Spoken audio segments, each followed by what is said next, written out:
जग्गू, नंदू, लल्लू, मेज, पास, कई ऐसे शब्द हैं जिनका प्रयोग हम रोज करते हैं, हमारी जिंदगी का हिस्सा है।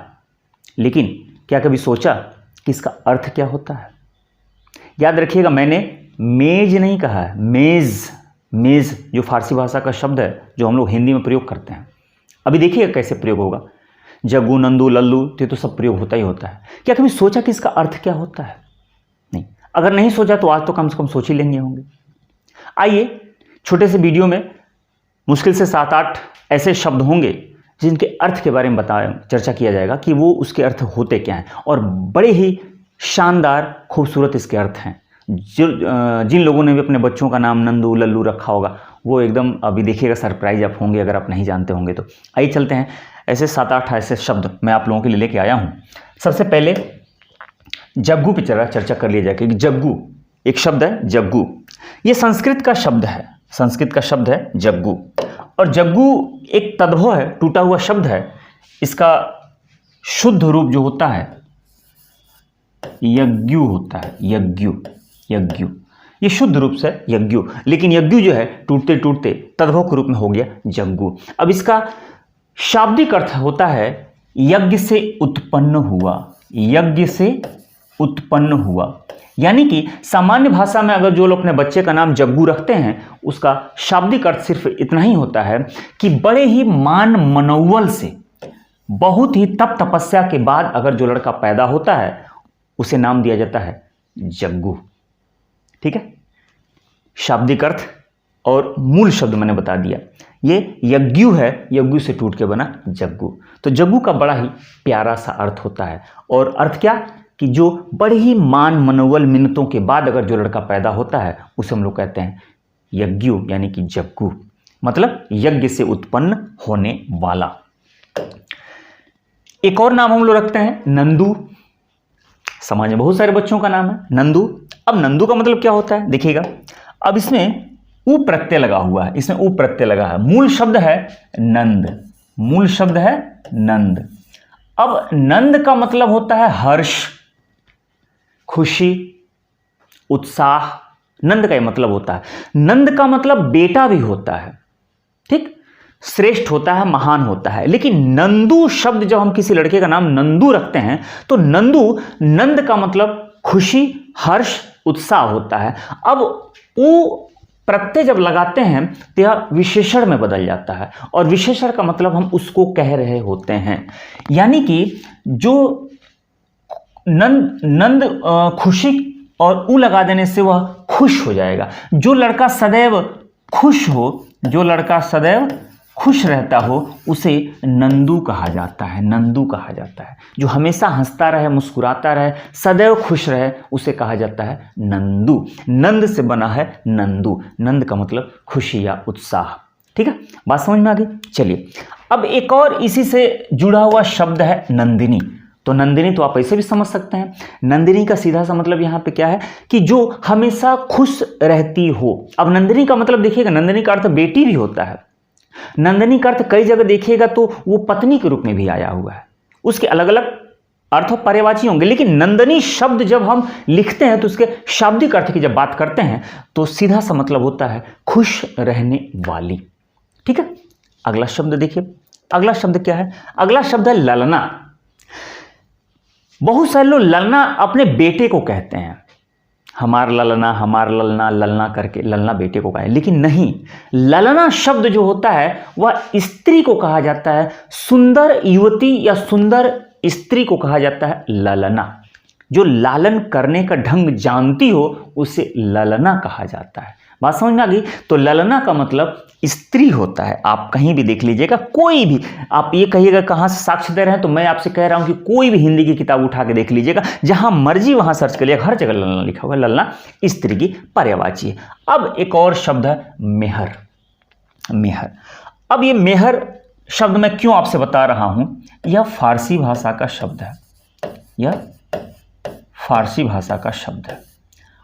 अब मेहर, मेहर का मतलब होता है दया।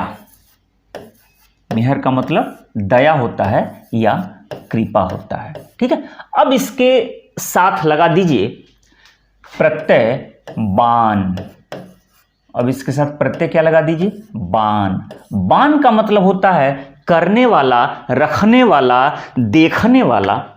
ठीक है, अब दोनों शब्द आपस में जोड़ दीजिए। लिखा होता है मेहरबान। आप कहते हैं ना किसी के, वो मैं बहुत मेहरबान है हमारे ऊपर, तो मतलब यह है कि दया का भाव रखने वाला, दया दिखाने वाला, दया करने वाला को क्या कहा जाता है, मेहरबान कहा जाता है। अब इसे कुछ और शब्द जरा देखिएगा मेहरबान से, ये बान प्रत्यय लगा के और कौन कौन से शब्द हमारे समाज में बने हुए हैं। एक फिल्म आई थी और फिल्म का नाम था बागबान। फिल्म आई थी बागबान। अब बाग का मतलब होता है, बाग का मतलब फुलवारी, बागीचा, ठीक है, उद्यान, और पीछे लगा है बान। बान का मतलब देखभाल करने वाला, रखने वाला। ठीक, यानी कि बागबान सीधा सीधा माली की पर्यायवाची होता है। बाग की निगरानी करने वाला, बाग का देखभाल करने वाले को कहा गया है बागबान। ठीक है, एक और शब्द मैं आप लोगों को बता दूं, अगर यहीं पर एक और शब्द हो जाए, अभी मैं शुरू में आपसे बताया था वो शब्द, एक शब्द है मेज। मेज, मेज। अब मेज का मतलब होता है अतिथि। मेज का मतलब होता है अतिथि, अतिथि। अब इसके साथ लगा दीजिए बान प्रत्यय, तो हो जाएगा मेजबान। मेजबान मतलब अतिथि की देखभाल करने वाला, अतिथि पर निगरानी रखने वाला, उसकी सेवा सत्कार करने वाले को कहा जाता है मेजबान। मेजबान। ठीक है, एक गाना है, रचना है, सारे जहां से अच्छा हिंदुस्तान हमारा। उसमें एक लाइन है संतरी हमारी है पासबा हमारा, है संतरी हमारी है पासबा हमारा। तो पास, पास और लिखा है बान। ठीक है, बान, तो इस बान को बां भी लिख दिया जाता है। ठीक है, पास। तो अब पास का मतलब होता है निगरानी, निगरानी। ठीक है, और बान का मतलब मैंने बताया ना कि रखने वाला, देखने वाला। तो निगरानी करने वाले को कहा जाता है पासबान। ठीक है, खैर छोड़िए, बात हमारी शुरू हुई थी मेहरबान से। ठीक है, तो मेहरबान का मतलब समझ में, दया करने वाला होता है। अब आइए लल्लू पर। शब्द है लल्लू, संस्कृत से निकला हुआ शब्द है, और यह शब्द होता है, बना होता है लाल से। लाल से बना हुआ शब्द है, और लाल बेटे को कहा जाता है, और ऊ प्रत्यय लगाने पर लल्लू बना हुआ है शब्द। और लल्लू का मतलब होता है भोला भाला बालक, ना समझ बालक। वो बालक जो अभी कुछ समझने लायक नहीं है, वो सिर्फ इतना भोला है, इतना भोला है कि आप उसे जो कुछ भी सिखाएंगे समझ जाएगा, उसे कहा जाता है लल्लू। हालांकि समाज में ये जो शब्द है, कई लोग इसे मूर्ख के रूप में प्रयोग कर देते हैं, कहते हैं ना तुम एकदम एक नंबर के लल्लू हो। यहां लल्लू का मतलब, देखिए, आप ना समझ कह सकते हैं। ना समझ का मतलब वो समझ नहीं रहा, आप जो समझाएंगे वो समझ जाएगा, लेकिन मूर्ख नहीं। ठीक, एक और शब्द लीजिए। एक और शब्द क्या है, बंदर। अब देखिए बंदर क्या है। अब बंदर ये भी फारसी भाषा का शब्द है। किसके है, फारसी भाषा का शब्द है। ठीक है, अब बंदर का मतलब क्या होता है, ये दो शब्दों से मिलकर बना हुआ है। एक शब्द है बंद और एक शब्द है दर, लेकिन बंद दर टूटते टूटते बन गया बंदर। अब बंद का मतलब होता है सुरक्षित, संरक्षित, और दर का मतलब होता है दरवाजा। शाब्दिक अर्थ में देखेंगे तो संरक्षित दरवाजा, जहां पर अच्छे से आप वहां प्रवेश कर सकें। ठीक है, लेकिन अब जब ये फारसी में पूरी तरह से स्थापित शब्द हुआ, तो इसका मतलब हुआ समुद्र किनारे की मंडी। समुद्र किनारे की मंडी के रूप में बंदर शब्द का प्रयोग किया जाता है। समुद्री मंडी, मंडी मतलब बाजार, यहां स्थल जहां पे व्यापार होता हो। ठीक है, तो समुद्री मंडी आप समझ गए। अब बंदर के साथ आप एक प्रत्यय लगा दीजिए, गाह। गाह। अब गाह का मतलब होता है स्थान। गाह का मतलब स्थान होता है, स्थान। यानी कि समुद्री मंडी, यानी कि जहां समुद्र का व्यापार होता हो, और गाह का अर्थ क्या हो गया, स्थान।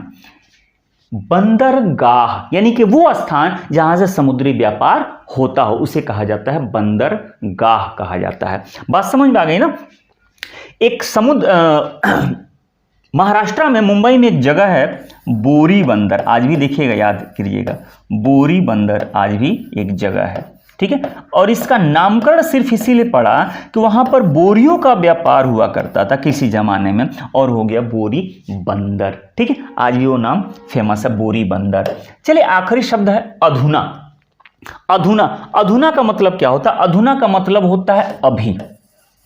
अधुना का मतलब होता है अभी या सद्य, ठीक है, या कह सकते हैं आप तत्काल, आप कह सकते हैं तत्काल, ठीक। अधुना का मतलब होता है एकदम अभी, सद्य, तत्काल। अब इसमें आप दो प्रत्यय लगा सकते हैं। एक प्रत्यय है इक प्रत्यय, ठीक, और एक प्रत्यय है तन, ठीक। और दोनों प्रत्यय लगाएंगे तो जब एक प्रत्यय लगाते हैं तो एक बार मैं बताया था कि एक प्रत्यय लगाते ही आगे का आ में बदल जाता है तो होता है आधुनिक। आधुनिक यानी कि विशेषण बन जाएगा, जो ही प्रत्यय लगाएंगे विशेषण बन जाएगा और अर्थ वही रहेगा आधुनिक, यानी तत्काल का वर्तमान समय को कहा जाता है आधुनिक, ठीक। उसी तरह से तन प्रत्यय लगा देते हैं तो बनता है अधुनातन। अधुनातन यानी वर्तमान समय को ही कहा जाता है अधुनातन, ठीक है। तो इसमें जो मूल शब्द है वो आपको जानना है। अधुना शब्द है और अधुना का मतलब होता है सद्य, अभी या तत्काल को कहा जाता है अधुना, ठीक।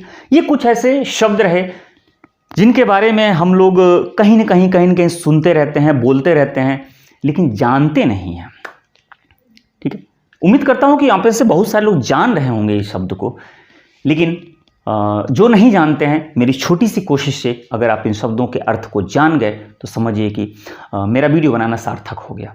अब आप बताइएगा कि आप में से कितने लोग इन शब्दों के अर्थ को जान रहे होंगे, ठीक है। कमेंट करके जरूर बताइएगा। आप कमेंट करते हैं तो अच्छा लगता है।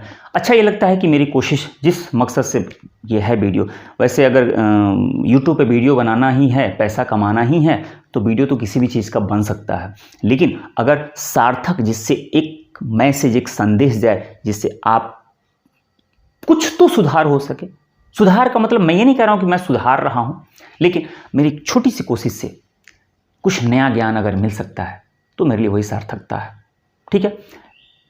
मिलते हैं किसी अगले मज़ेदार टॉपिक के साथ, मज़ेदार वीडियो के साथ। तब तक आप अपना ख्याल रखिए।